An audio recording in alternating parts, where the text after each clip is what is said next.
Download करें Amar Ujala app और पाएं खबरें लगातार। सीमा पर चीन अपनी हरकतों से बाज नहीं आ रहा है।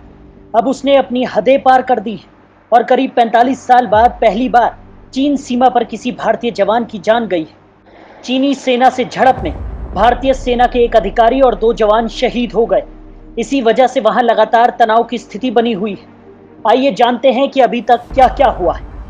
भारत और चीन की सेना के बीच गलवान घाटी में सोमवार रात को हिंसक झड़प हुई।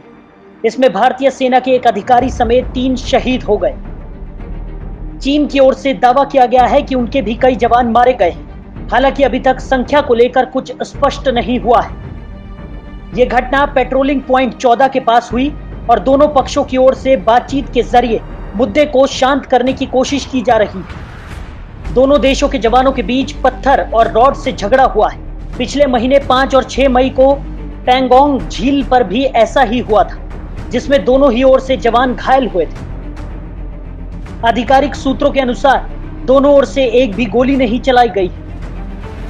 भारतीय सेना ने बयान जारी कर कहा है कि स्थिति को नियंत्रित करने के लिए भारत और चीन दोनों देशों की ओर से बातचीत का दौर चल रहा है।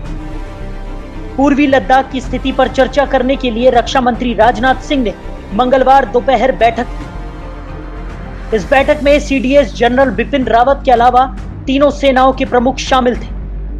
विदेश मंत्री एस जयशंकर भी इस बैठक में मौजूद थे। चीन ने आरोप लगाया है कि 15 जून को भारत ने 2 बार सीमा रेखा का उल्लंघन किया, जिसके बाद सैन्य झड़प हुई। करीब 45 साल के बाद पहली बार ऐसा हुआ है कि जब भारत चीन सीमा पर किसी भारतीय जवान की जान गई।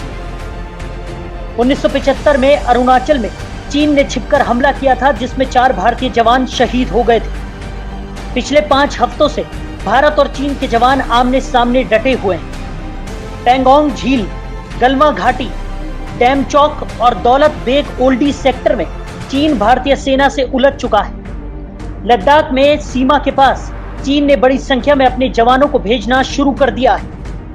Video desk अमरउजाला.com।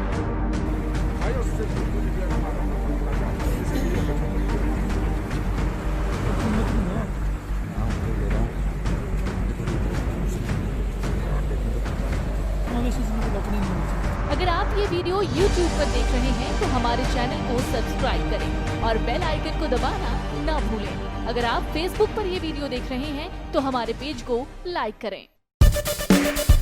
Amar Ujala group का मीडिया स्कूल द आरोहण मीडिया स्कूल यानी टैम्स दे रहा है सुनहरा मौका। 1 साल के डिजिटल कोर्स में सीखें पत्रकारिता। कोर्स में सफल हुए छात्रों को मिलेगा प्लेसमेंट।